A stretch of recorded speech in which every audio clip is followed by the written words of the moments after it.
Bonjour à tous, bienvenue sur Bildung et Culture.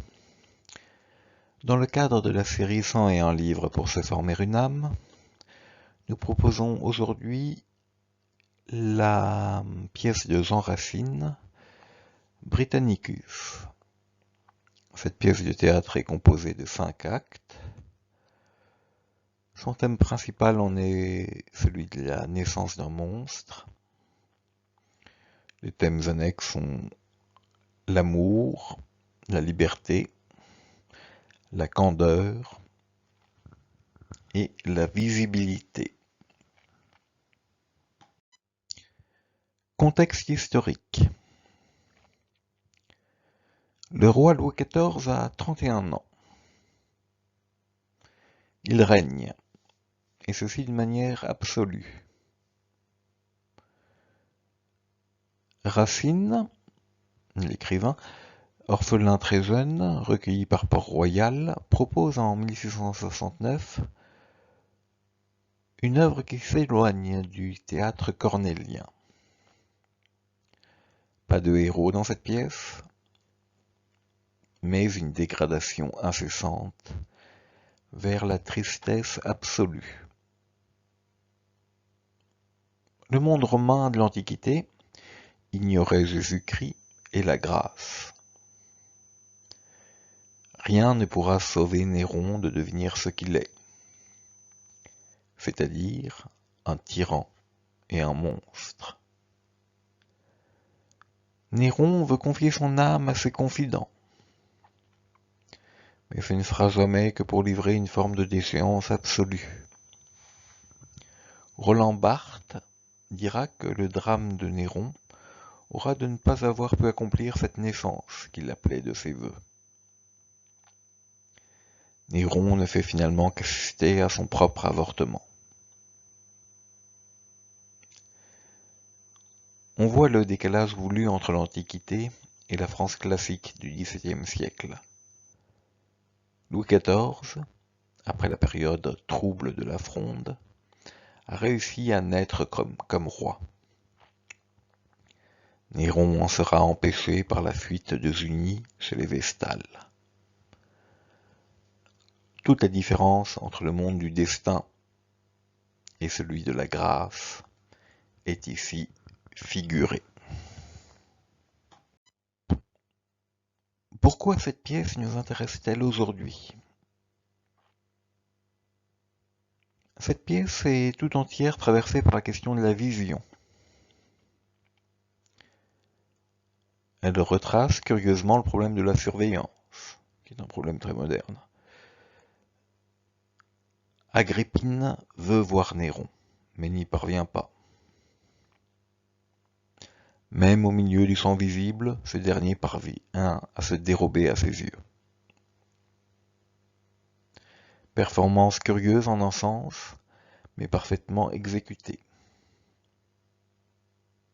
Le propre du tyran est celui qui peut voir sans être vu. Quoi qu'il en soit, le pouvoir est bien une maîtrise complète de l'espace visible, de la visibilité. Agrippine le sait et demande qu'on affranchisse son fils de l'œil de ses conseillers. Je peux citer ces vers.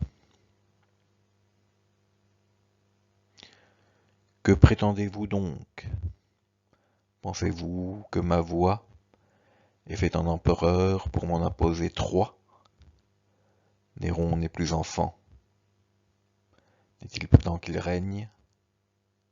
Jusqu'à quand voulez-vous que l'empereur vous craigne? Ne saurait-il rien voir qu'il n'emprunte vos yeux?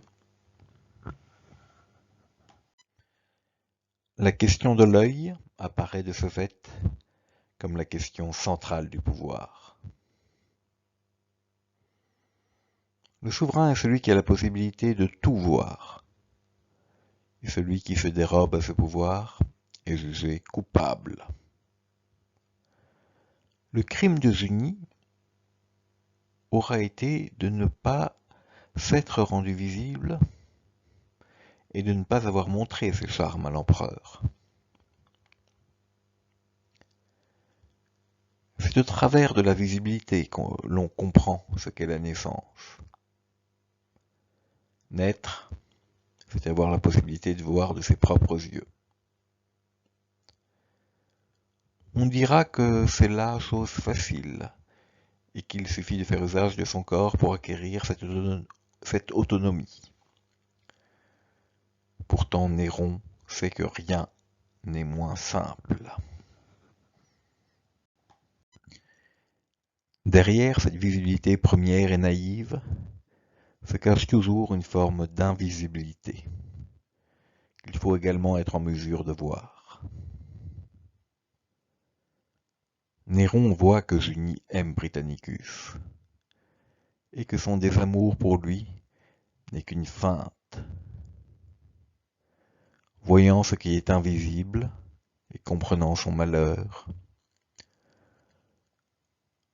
son regard devient quasiment insensible. Il devient indifférent au bien comme au mal et adopte finalement un autre regard, le regard inhumain et insensible. Burrus en comprendra toute l'horreur.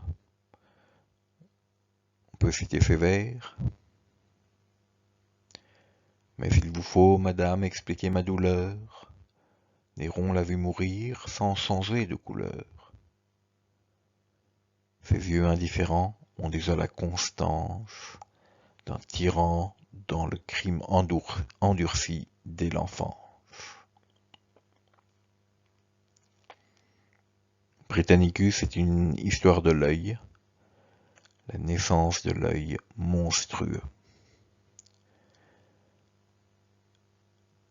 La pièce témoigne d'une naissance à l'insensibilité, une naissance qui n'en est pas une, un avortement.